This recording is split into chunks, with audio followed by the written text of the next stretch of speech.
Around 4 billion years after the formation of Earth, a remarkable event occurred, a major explosion of life known as the Cambrian explosion. This event marked the emergence of complex multicellular organisms such as animals, plants, and fungi, a stark contrast to the simple single-celled organisms that dominated Earth's history prior. But the road to this complexity was not straightforward.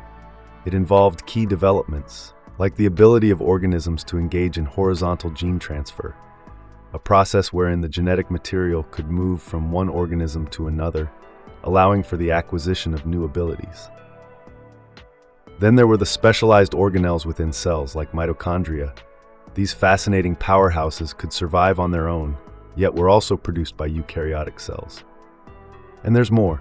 The story gets even more mind-boggling when we bring in sexual reproduction and multicellularity. But wait, let's not get ahead of ourselves. You'll have to stick around to find out the rest. What's up, my amazing and curious folks? Ready to unravel mysteries together? I'm your host, Cesar, and with me is the vibrant and ever-insightful Sonia, ready to dive deep into today's fantastic story. Hey there, excited to be here and can't wait to dive into today's curiosity. And folks, don't forget to subscribe to our channel and hit that bell icon to stay updated on our daily episodes. You wouldn't want to miss out on the mind-blowing stories we've got in store for you on the Curiosity Wonderland.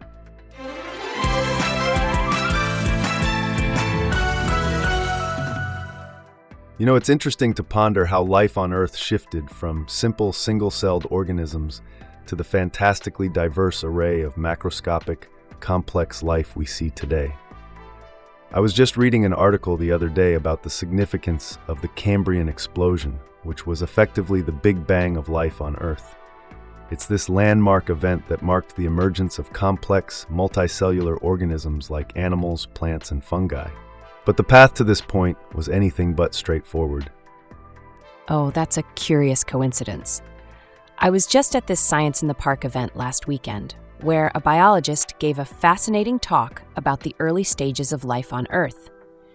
She was explaining how life remained relatively primitive for billions of years after Earth's formation, with only a few critical developments leading to the complexity we see today. Exactly. It's fascinating to think about the critical developments that had to occur for life to transition from single-celled organisms to the complex, macroscopic organisms we're familiar with today. It really shows how life is a combination of consuming nutrients from the environment, metabolizing those nutrients, and reproducing. Hard to imagine that's been happening for close to 4 billion years. Absolutely. And it's even more intriguing when we think about how this journey of life on Earth from simplicity to complexity reflects in the broader universe. Is complex life a common occurrence or a rare gem? The mysteries continue to unfold. The path to complexity wasn't a linear one. It's a result of constant adaptation and evolution. Organisms that were able to adapt to change were the ones that survived and continued to reproduce. And it wasn't just about surviving individually. There were some ingenious strategies at play, some of which continue to be relevant in our world today. I'm talking about mechanisms like horizontal gene transfer, which is when genetic material moves from one organism to another, not through reproduction, but through different mechanisms. This allowed primitive organisms to share useful genetic sequences, giving other organisms specific abilities that they hadn't evolved themselves. That's right, and it's fascinating to note that this horizontal gene transfer still plays a significant role in the modern world. Take bacteria, for instance. They develop antibiotic resistance primarily through this process. Once one bacteria's strains develop a genetic adaptation to resist an antibiotic, others can pick up that trait without having to evolve it all over again. It's a rapid, effective survival strategy and a striking example of how life finds a way, even in the face of significant challenges. Exactly. It's a stark reminder of the tenacity of life. And it's not just about survival, it's about achieving complexity too. This brings us to another significant evolutionary leap, the rise of eukaryotic cells. Unlike more primitive prokaryotic cells, these cells have differentiated organelles, each with its own structure and function, allowing them to perform many of the cell's life processes independently. It's like a well-oiled machine with each part performing its specific role, all contributing to the overall functionality, and as you've rightly pointed out, the complexity of life as we know it today. It's like nature's own version of industry and manufacturing, isn't it? The next big leap towards complexity was the development of specialized machine-like components within a single organism. The most basic organisms, the prokaryotes, are mostly just genetic material floating around in protoplasm encased within a cell membrane. But evolution didn't stop there. Rather, it gave us the eukaryotes, a marvel of biological engineering.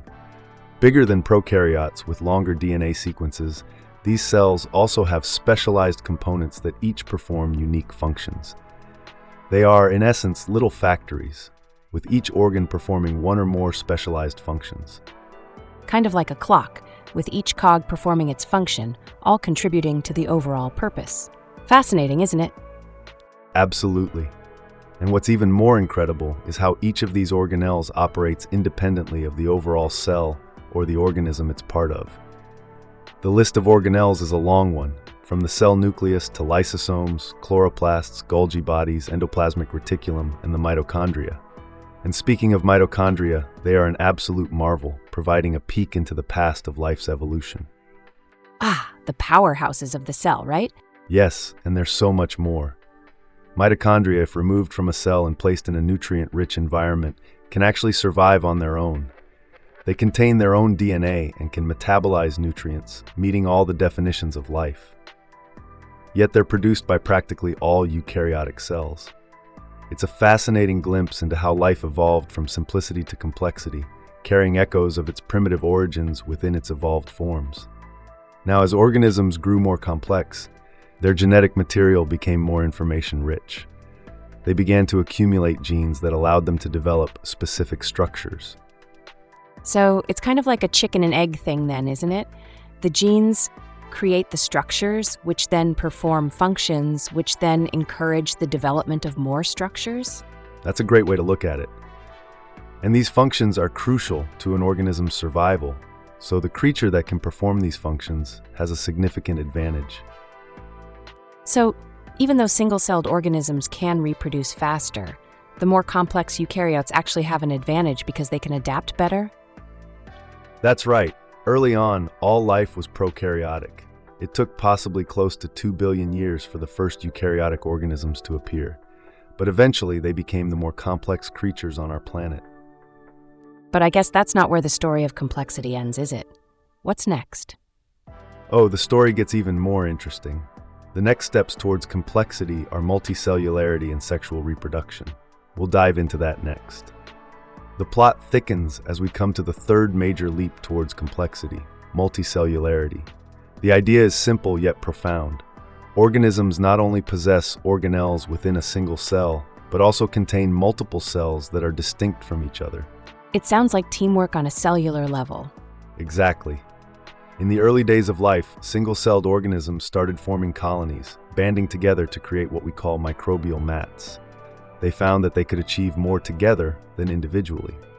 However, multicellularity took this concept of cooperation and elevated it to another level. How so? Well, think of multicellularity as a society. In a society, you have different individuals performing different roles, right? The same concept applies here. You could have cells, or freeloaders as they are sometimes called, that don't necessarily participate in essential functions like nutrient collection or reproduction. So they're like the aristocrats of the cell world, living off the hard work of others? You could say that, but it's not just about leeching off others. These freeloader cells can actually develop specialized structures and functions that benefit the organism as a whole. It's like having multiple types of cells working together for the optimal benefit of the entire biological system. That's quite a game changer. It truly is. And it even allows for a sort of biological altruism, where parts of an organism can harm or destroy themselves for the benefit of the whole. It's an evolution of complexity that gives another layer of competitive edge to life forms. The beauty of multicellularity is that traits which may be disastrous for a solitary organism can become advantageous in a group setting. That's fascinating. It's like the whole strength in numbers idea. Absolutely. And this move to multicellularity has happened multiple times throughout Earth's history. From plasmodial slime molds to animals, different organisms have independently evolved multicellularity. But there must be challenges to this complexity, right? Indeed. One of the main challenges is the timescale. Eukaryotes, particularly multicellular ones, require more time to develop to maturity than prokaryotes. In a way, evolution is an arms race, and the faster adapting organisms have the upper hand. So how do complex organisms compete against these quick adapters? Great question. The answer is sexual reproduction. It allows offspring to be significantly different from their parents, offering a level of variation that asexual reproduction doesn't. That makes sense, but doesn't copying DNA create room for errors? It does, and that's a crucial point. Even with mechanisms for checking and error correcting, errors can occur. However, the successful encoding of proteins for functioning is critical, and so this process has to be incredibly precise. It's a delicate balance. So sexual reproduction mixes DNA from both parents, leading to greater genetic variation among offspring. Right, and how does that variation help organisms? Well, the variation can help organisms adapt to changing environments faster than their asexually reproducing counterparts. How so? The offspring are not exact clones of their parents, so they can potentially carry traits that make them better suited to new challenges in the environment. So this process contributes to the survival of species? Yes, the variety among offspring means there's a better chance that some of them will survive when many are selected against. Those survivors reproduce, passing on the traits that are beneficial at that moment in time. It's like a continuous natural selection process, right? Exactly. It's why organisms that live for decades, centuries, or even millennia can survive against rapidly reproducing pathogens. So the story of life's complexity involves horizontal gene transfer, the development of eukaryotes, multicellularity, and sexual reproduction? Yes, but remember, each of these steps took billions of years to occur on Earth.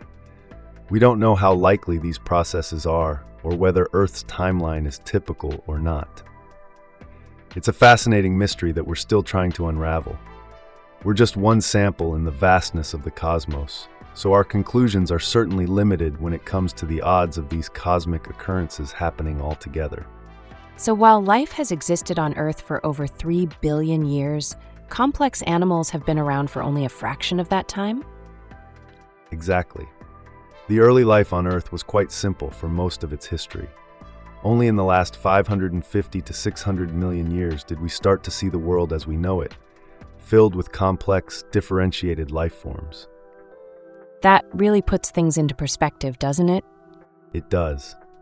After a cosmic journey of 13.2 billion years, our planet was finally ready to usher in an era of complex and even intelligent life.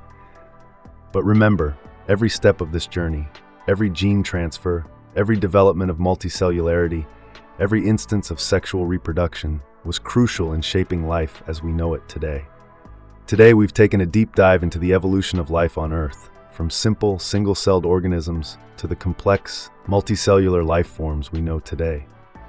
Horizontal gene transfer, the development of eukaryotes, multicellularity, and sexual reproduction, these were all critical steps in the journey. Yet the grandeur of it all is that it took billions of years, and we're just now beginning to understand this incredible cosmic story. It's indeed mind-blowing to think about how far life has come on Earth, and how each step in the process was crucial.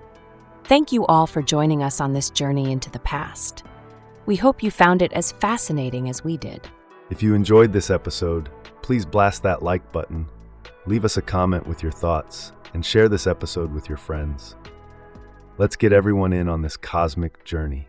Absolutely. And remember, every like, comment, and share helps us continue to bring fascinating stories like this to you. It's been a pleasure as always. Until next time, stay curious. Goodbye, everyone, and keep exploring. Today's exploration comes from an article titled, "What Was It Like When Life on Earth Became Complex?" It's written by Ethan Siegel and was published on Big Think on April 2nd, 2024. You can find the full URL in the description if you're keen to explore this subject further. Now, it's time for me to sign off.